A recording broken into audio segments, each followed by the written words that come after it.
अस्सलाम वालेकुम। आज मैं डॉक्टर मोहम्मद फैसल मुस्तफ़ाई। उम्मीद करता हूँ आप सब खैरियत से होंगे। आज मैं इधर बाहर आया था तो मैंने सोचा चलें, मौसम बड़ा प्यारा है, इधर खड़े खड़े आपके लिए एक वीडियो शूट कर लेते हैं। तो आज हम बात करेंगे बच्चों पे। जो बच्चे रोते हैं, उठाने से चुप करते हैं, या बच्चे नाक में उंगली डालते रहते हैं, नाक को खारिज करते हैं। बाज़ का बच्चों के जो पेट वाली जगह होती है, नाक, वो बाहर आ जाती है। इस तरह की तकलीफात में कौन कौन सी मेडिसिन इस्तेमाल की जाती है वो भी आपको बताऊंगा, और इस तरह की हरकत बच्चे क्यों करते हैं वो भी आपको बताऊंगा। आप सबसे पहले गुजारिश करूंगा कि वीडियो को लाइक करें, चैनल को सब्सक्राइब कर लें और बेल आइकन को दबा दें ताकि मेरे आने वाली तमाम वीडियोस के नोटिफिकेशन आप तक बर वक्त पहुँचते रहें। अब बहुत से बच्चे आपने ऐसे देखे होंगे जो बच्चे नाक में उंगली डालते रहते हैं और खारिश करते हैं, बहुत ऐसे दबा दबा के करते हैं। तो अक्सर ऐसे बच्चों के पेट में कीड़े भी होते हैं और पेट के कीड़ों की वजूहात हो सकती हैं। और जिन बच्चों के पेट में कीड़े होते हैं उनके साथ कुछ और भी प्रॉब्लम होती है। वो बच्चे पूरे बेड पे, अगर आप एक साइड पे उन्हें लटाते हैं, सुलाते हैं, तो उस पूरे बेड पे घूमते हैं। तो उसके साथ साथ उनको ये भी प्रॉब्लम होती है कि उन्होंने, अगर आपने सीधा लटाना है उनको, तो उन्होंने उल्टा हो जाना है। तो वो अपनी जो पीठ होती है वो जैसे सजदे की हालत में होते हैं, इस तरह सोते हैं। बहुत से बच्चे आपने देखे होंगे, अगर आप उनको सीधा लटाते हैं तो वो इस तरह हो जाते हैं जैसे सजदे की हालत में सोते हैं। वो ऐसे सो जाते हैं, उनको कोई इशू भी नहीं होता। तो अक्सर उनके जो इस तरह के बच्चे होते हैं उनके पेट में कीड़े होते हैं।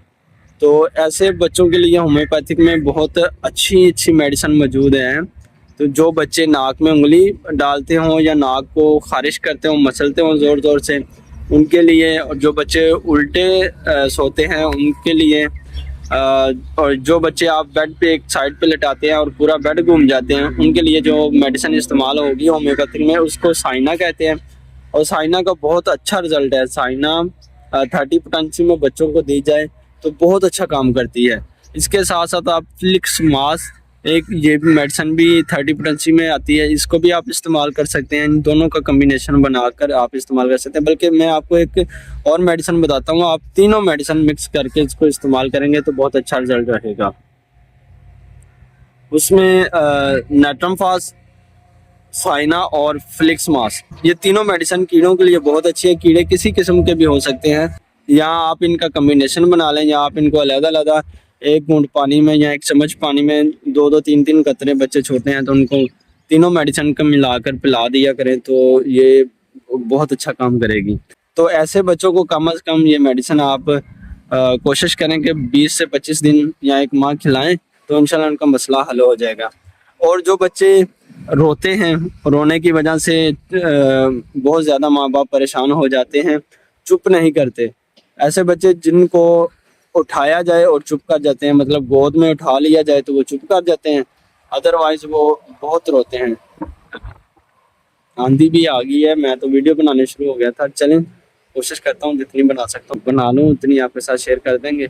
अच्छा, जो बच्चे बहुत ज़्यादा रोते हैं और गोद में उठाने से चुप कर जाते हैं, ऐसे बच्चों के लिए कैमोमिला 30 में बहुत अच्छा काम करेगी। इसको 30 पोटेंसी में 1 चम्मच पानी में 2 से 3 कतरे मिलाकर आप दें, वैसे बच्चों के लिए मेडिसिन बहुत अच्छी होती है। और जिन बच्चों के पेट में गैस होती है और गैस की वजह से बच्चे रोते भी हैं और उनकी नाक वाली जो जगह होती है वो फूल जाती है, तो ऐसे बच्चों के लिए जो लैकोपोडियम मेडिसिन है 30 पोटेंसी में बहुत अच्छा काम करती है। इसको भी आप 2 से 3 कतरे, बच्चों को आपने 2 से 3 कतरे देने, ज़्यादा नहीं देने। तो इनको आप 1 चम्मच पानी में मिलाकर सुबह दोपहर शाम दें। उनका जो वो फूली हुई जगह होती है वो भी पीछे हट जाएगी, और पेट में अगर दर्द वगैरह है, रोते हैं, वो भी ठीक हो जाएंगे। तो इसके लिए अभी मौसम बहुत ज़्यादा ख़राब हो गया है, तो नेक्स्ट किसी वीडियो में मिलेंगे, तब तक के लिए अल्लाह हाफिज़।